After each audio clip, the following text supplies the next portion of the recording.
ত্রয়োদশ অধ্যায়। প্রকৃতি, পুরুষ, বিবেক যোগ। দেহ, আত্মা এবং উভয়েরও ঊর্ধ্বে পরমাত্মার পার্থক্য যিনি উপলব্ধি করতে পারেন, তিনি এই জড়জগৎ থেকে মুক্তি লাভে সক্ষম হন।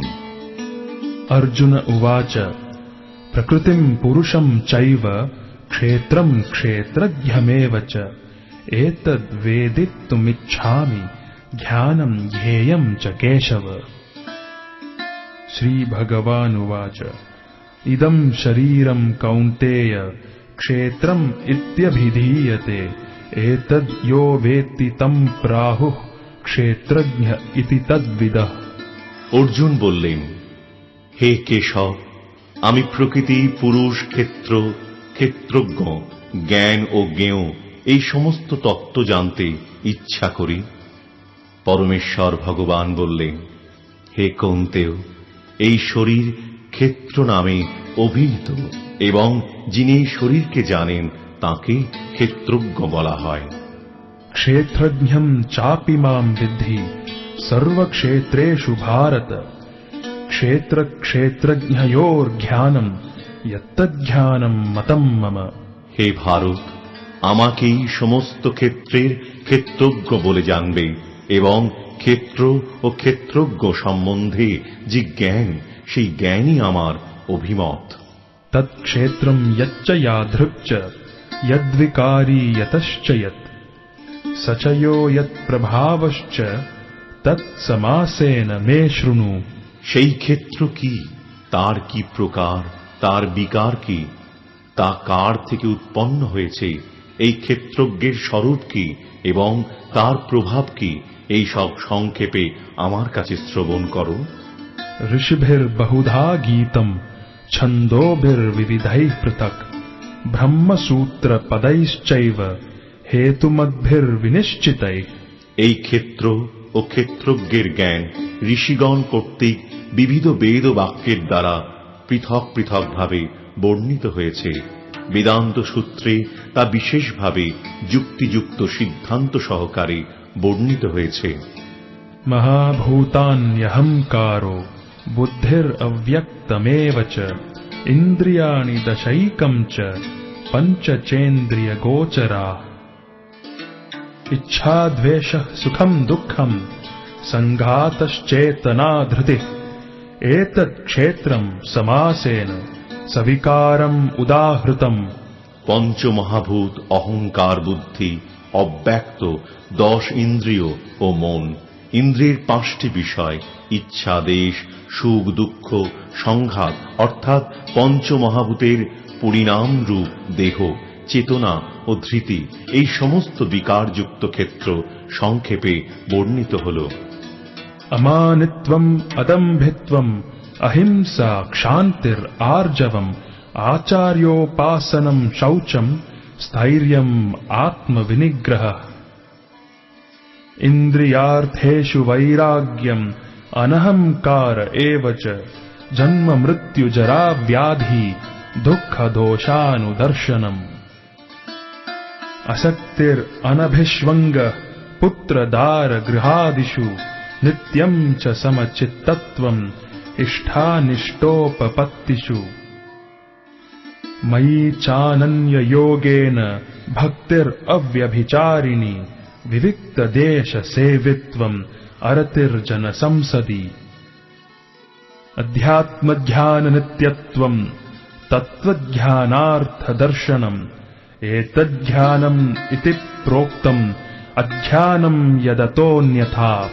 অমানিত্ব, দম্ভ, শূন্যতা, অহিংসা, সহিষ্ণুতা, সরলতা, সদ্গুরুর সেবা, শৌচ, স্থৈর্য, আত্মসংযম, ইন্দ্রিয় বিষয়ে বৈরাগ্য, অহংকার শূন্যতা, জন্ম মৃত্যু জরা ব্যাধি দুঃখ আদির দোষ দর্শন, স্ত্রী পুত্রাদিতে আসক্তি শূন্যতা, স্ত্রী পুত্রাদির সুখ দুঃখে ঔদাসীন্য, সর্বদা সমচিত্তত্ব, আমার প্রতি অনন্যা ও অব্যভিচারিণী ভক্তি, নির্জন স্থান প্রিয়তা, জনাকীর্ণ স্থানে অরুচি, অধ্যাত্ম জ্ঞানে নিত্যত্ব বুদ্ধি, এবং তত্ত্বজ্ঞানের প্রয়োজন অনুসন্ধান এই সমস্ত জ্ঞান বলে কথিত হয় এবং এর বিপরীত যা কিছু তা সবই অজ্ঞান।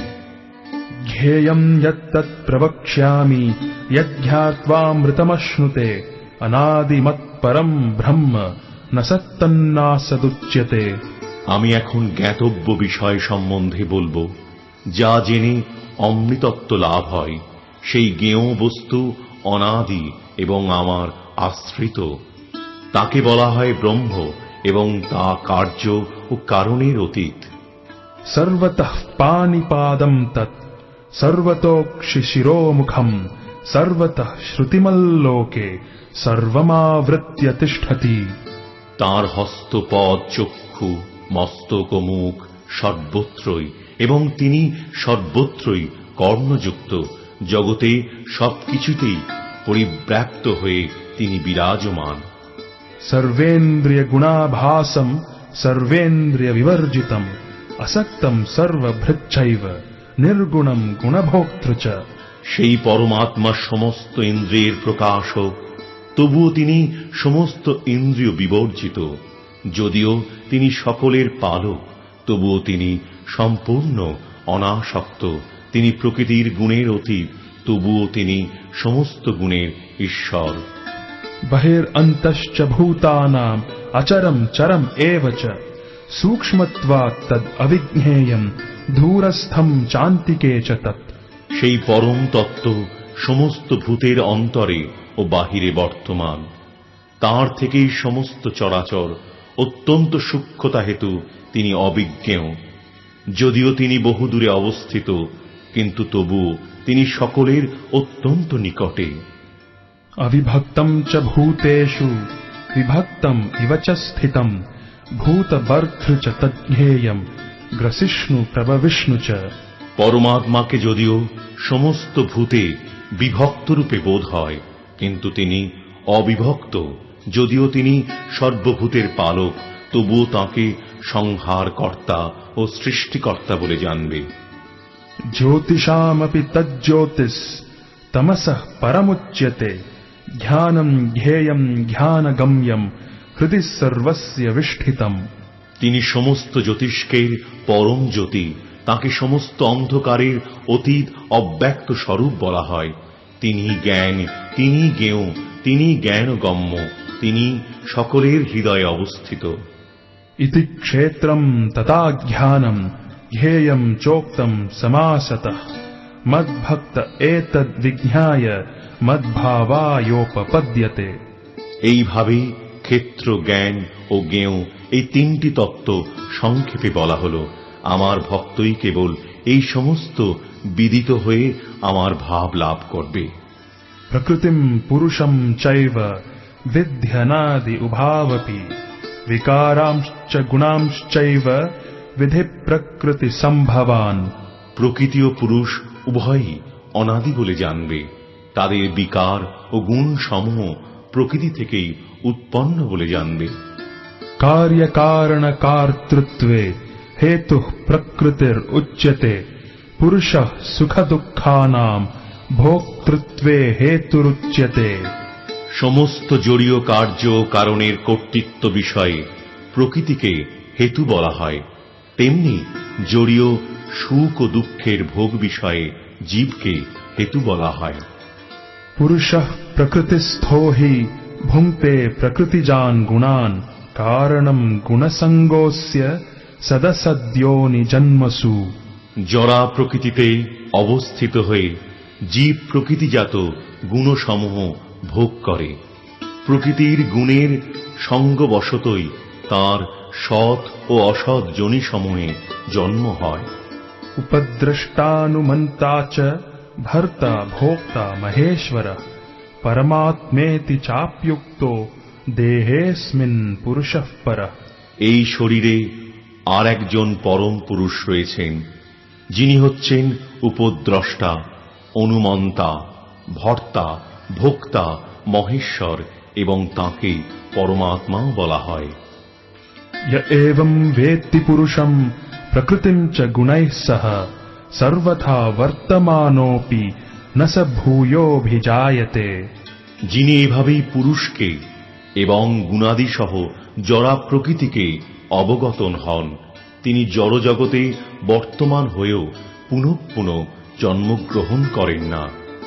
ध्यानेनात्मनि पश्यन्ति केचिदात्मनमात्मना अन्ये सांख्येन योगेन कर्मयोगेन चापरे। কেউ কেউ পরমাত্মাকে অন্তরে ধ্যানের দ্বারা দর্শন করেন, কেউ সাংখ্য যোগের দ্বারা দর্শন করেন এবং অন্যেরা কর্মযোগের দ্বারা দর্শন করেন। अन्ये त्वेवम् अजानन्तः श्रुत्वान् येभ्य उपासते तेऽपि चाति तरन्त्येव मृत्युं श्रुतिपरायणाः। অন্য কেউ কেউ এভাবেই না জেনে অন্যদের কাছ থেকে শ্রবণ করে উপাসনা করেন, তারাও শ্রবণ পরায়ণ হয়ে মৃত্যুময় সংসার অতিক্রম করেন। यावत् सञ्जायते किञ्चित् सत्त्वं स्थावरजङ्गमम् क्षेत्रक्षेत्रज्ञ संयोगात् तद्विद्धि भरतर्षभ। হে ভারত শ্রেষ্ঠ, স্থাবর ও জঙ্গম যা কিছু অস্তিত্ব আছে তা সর্বত্রই ক্ষেত্র ও ক্ষেত্রজ্ঞের সংযোগ থেকে উৎপন্ন হয়েছে বলে জানবে। समं सर्वेषु भूतेषु तिष्ठन्तं परमेश्वरं विनश्यत्स्व विनश्यन्तं यः पश्यति स पश्यति। যিনি সর্বভূতে সমানভাবে অবস্থিত, বিনাশশীল দেহের মধ্যেও অবিনাশী পরমাত্মাকে দর্শন করেন, তিনি যথার্থ দর্শন করেন। समं पश्यन् हि सर्वत्र समवस्थितमीश्वरं न हिनस्त्यात्मनात्मानं ततो याति परां गतिम्। যিনি সর্বত্র সমভাবে অবস্থিত পরমাত্মাকে দর্শন করেন, তিনি কখনো মনের দ্বারা নিজেকে অধঃপতিত করেন না, এভাবেই তিনি পরম গতি লাভ করেন। प्रकृत्यैव च कर्माणि क्रियमाणानि सर्वशः यः पश्यति तथात्मानम् अकर्तारं स पश्यति। যিনি দর্শন করেন যে দেহের দ্বারা কৃত সমস্ত কর্মই প্রকৃতির দ্বারা সম্পাদিত হয় এবং আত্মা হচ্ছে অকর্তা, তিনিই যথাযথভাবে দর্শন করেন। यदा भूतपृथग्भावम् एकस्थम् अनुपश्यति तत एव च विस्तारम् ब्रह्म सम्पद्यते तदा। যখন বিবেকী পুরুষ জীবগণের পৃথক পৃথক অস্তিত্বকে একই প্রকৃতিতে অবস্থিত এবং একই প্রকৃতি থেকেই তাদের বিস্তার দর্শন করেন, তখন তিনি ব্রহ্মভাব প্রাপ্ত হন। अनादित्वान् निर्गुणत्वात् परमात्मायम् अव्ययः शरीरस्थोऽपि कौन्तेय न करोति न लिप्यते। ব্রহ্মভাব অবস্থায় জীব তখন দর্শন করেন যে অব্যয়ী আত্মা অনাদি, নির্গুণ ও জড়া প্রকৃতির অতীত। হে কৌন্তেয়, জড়দেহে অবস্থান করলেও আত্মা কোনো কিছুই করে না এবং কোনো কিছুতেই লিপ্ত হয় না। यथा सर्वगतम् सौक्ष्म्याद् आकाशम् नोपलिप्यते सर्वत्रावस्थितो देहे तथात्मा नोपलिप्यते। আকাশ যেমন সর্বগত হয়েও সূক্ষ্মতা হেতু অন্য বস্তুতে লিপ্ত হয় না, তেমনি ব্রহ্মদর্শন সম্পন্ন জীবাত্মা দেহে অবস্থিত হয়েও দেহধর্মে লিপ্ত হন না। यथा प्रकाशयत्येकः कृत्स्नम् लोकमिमम् रविः क्षेत्रम् क्षेत्री तथा कृत्स्नम् प्रकाशयति भारत। হে ভারত, এক সূর্য যেমন সমগ্র জগৎকে প্রকাশ করে, সেই রকম ক্ষেত্রী আত্মাও সমগ্র ক্ষেত্রকে প্রকাশ করে। क्षेत्र क्षेत्रज्ञयोरेवम् अन्तरम् ज्ञानचक्षुषा भूत प्रकृति मोक्षम् च ये विदुर्यान्ति ते परम्। যারা এইভাবেই জ্ঞান চক্ষুর দ্বারা ক্ষেত্র ও ক্ষেত্রজ্ঞের পার্থক্য